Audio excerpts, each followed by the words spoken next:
Para comprender mejor los conceptos de campo y hábitus literario de Bourdieu, veamos dos ejemplos concretos, los autores Gabriel García Márquez y Alejandra Pizarnik.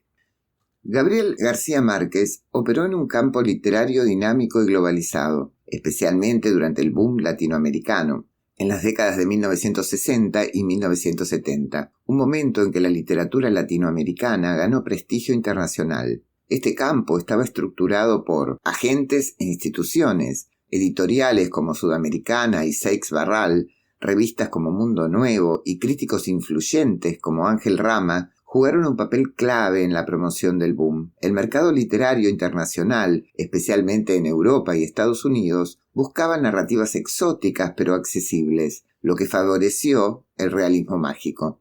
Capital simbólico y económico. García Márquez acumuló un enorme capital simbólico con 100 años de soledad, publicada en 1967, que se convirtió en un fenómeno global. Su premio Nobel de Literatura en 1982 consolidó su posición como figura central del campo. Además, su obra generó capital económico gracias a las ventas masivas y traducciones a múltiples idiomas. Competencia y alianzas. En el campo, García Márquez competía con figuras como Julio Cortázar, Mario Vargas Llosa y Carlos Fuentes, pero también formó alianzas estratégicas, como su amistad con Fuentes y su relación con agentes literarios como Carmen Balcells, quien maximizó su proyección internacional. La publicación de 100 años de soledad no fue solo un logro literario, sino una jugada estratégica en el campo. García Márquez, consciente de las expectativas del mercado, combinó la riqueza cultural del Caribe colombiano con una narrativa universal que apelaba a lectores globales.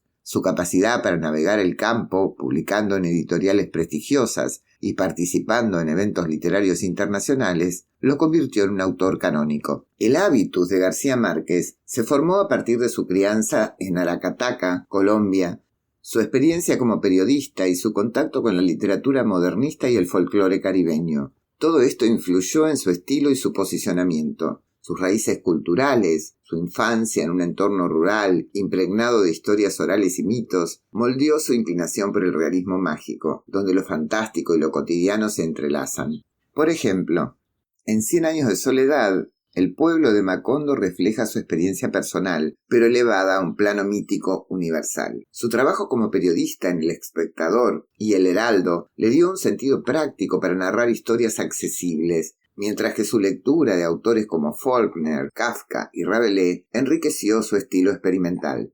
Su hábitus lo llevó a equilibrar la innovación literaria con la accesibilidad, a diferencia de otros autores del boom que optaron por estructuras más complejas como Cortázar en Rayuela. García Márquez escribió narrativas más simples, pero cargadas de simbolismo, lo que le permitió apelar tanto a críticos como a un público masivo. En El amor en los tiempos del cólera, su hábitus se refleja en la mezcla del romanticismo exacerbado, inspirado en las historias de amor de sus padres, con un tono irónico y una prosa rica que responde a las expectativas del campo literario de prestigio. Su decisión de escribir una novela de amor popular, pero sofisticada, muestra cómo adaptó su hábitus a las demandas del mercado. Por otro lado, tenemos a Alejandra Pizarnik. Ella se movió en un campo literario más restringido y menos comercial que el de García Márquez, centrado en la poesía y en círculos intelectuales específicos. En la Argentina de los años 50 y 60, la poesía era un espacio prestigioso, pero de nicho, dominado por figuras como Borges, Olga Orozco y el grupo de la revista Poesía Buenos Aires. Pizarnik, aunque reconocida por los críticos, no tuvo el impacto masivo de los narradores del boom, ya que la poesía tenía menos alcance comercial. Su estancia en París,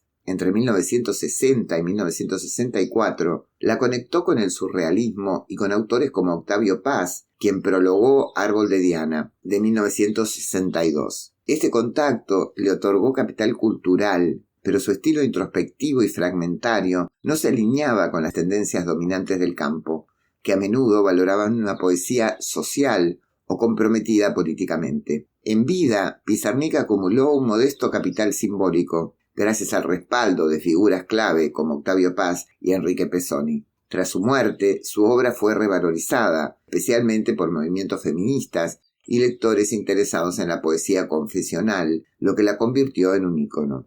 La publicación de Árbol de Diana marcó un momento clave en su trayectoria. El prólogo de Octavio Paz, una figura de autoridad en el campo, legitimó su obra, pero su estilo minimalista y profundamente personal no encajaba con las expectativas de un público amplio, y esto la situó en una posición periférica, pero prestigiosa, dentro del campo literario.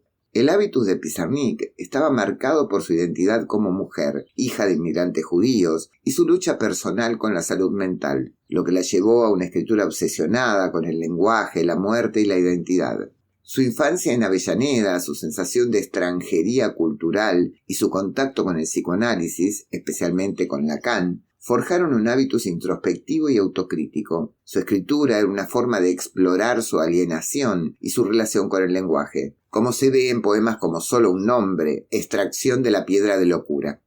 Su admiración por Rimbaud, Artaud, los surrealistas y poetas místicas como Santa Teresa moldeó su estilo. Imágenes fragmentadas, un tono confesional y una búsqueda de lo absoluto. Su hábitus la llevó a priorizar la pureza poética sobre la accesibilidad, lo que limitó su alcance en vida.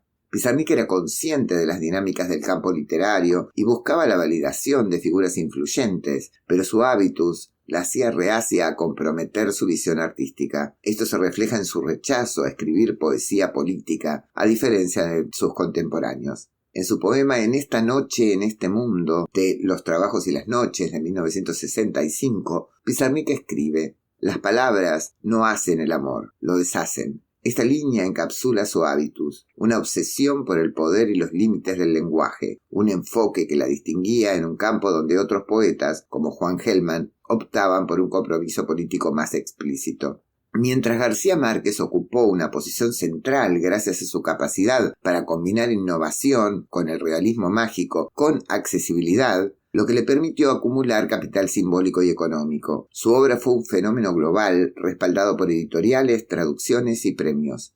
Pizarnik, en cambio, ocupó una posición periférica pero prestigiosa. Su poesía, introspectiva y experimental, no buscaba el mercado masivo, sino un reconocimiento en círculos intelectuales. Su capital simbólico creció significativamente después de su muerte. El hábitus de García Márquez, moldeado por su experiencia periodística y su conexión con el Caribe, lo llevó a crear narrativas universales que resonaban con un público masivo. Fue un estratega del campo, trabajando con agentes literarios y editoriales para maximizar su impacto. El hábitus de Pizarnik, marcado por su marginalidad personal y cultural, la llevó a una escritura íntima y radical. Aunque buscó la validación de figuras como Octavio Paz, su rechazo a las convenciones comerciales reflejaba una postura más autónoma, aunque menos rentable en vida.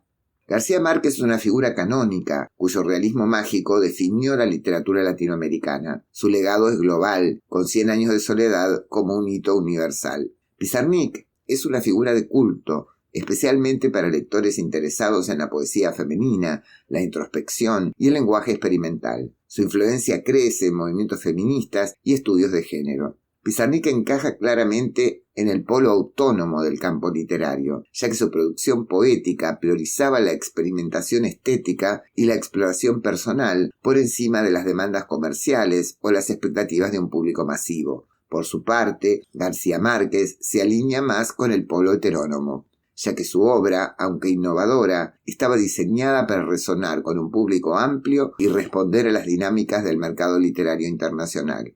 En conclusión, García Márquez y Pizarnik representan dos polos del campo literario latinoamericano, uno global y accesible, el otro íntimo y marginal. El hábitus de García Márquez le permitió navegar el campo con éxito comercial y crítico, mientras que el de Pizarnik, más introspectivo y radical, la situó en un espacio de prestigio limitado. Ambos, sin embargo, transformaron el campo literario con sus visiones únicas, mostrando cómo el hábitus y el campo interactúan para dar forma a la producción cultural.